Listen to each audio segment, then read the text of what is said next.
holding the crash cymbal right here, and I took it off the stand first to basically show you how to actually put it on the stand.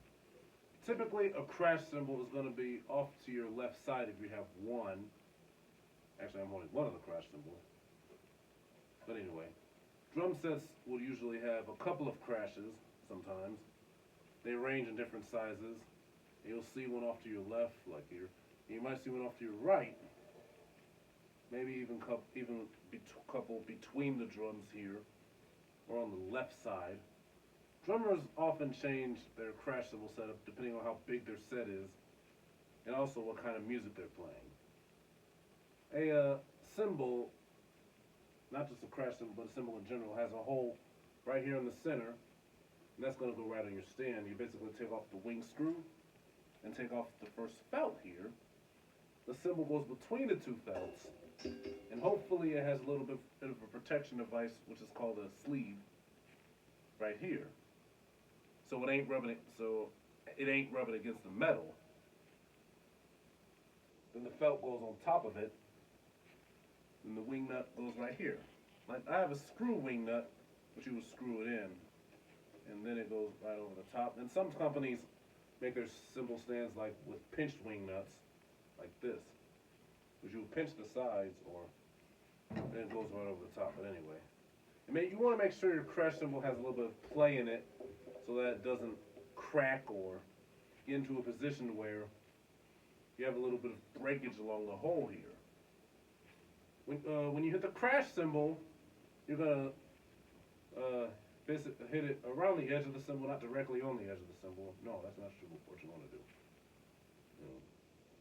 But then you're gonna swipe through it, either directly down through it or off to the side, depending on the sound you want. A big crash sound is gonna sound like this.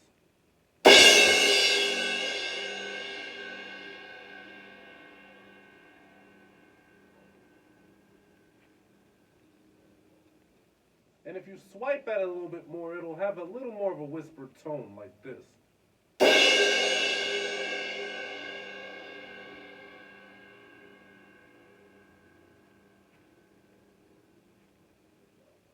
Now, depending on the crash cymbal, the size of the cymbal, the sound that you won't get is gonna vary depending on the range that you want to play. This crash cymbal is an 18-inch one. These two are 16-inch crash cymbals, which are typically the average size range. And crash cymbals range from like 14 inches up to about 20 inches or so.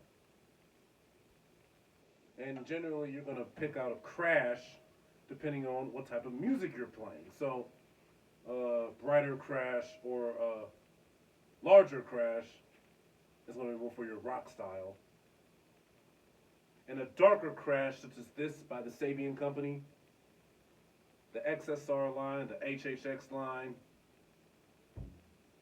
or the HH line, or any of the other darker cymbal series, but anyway, or a smaller crash with that same type of sound is going to be more for your jazz style. Well, that's the lesson for today. I hope to make another drum cover video real soon. Peace.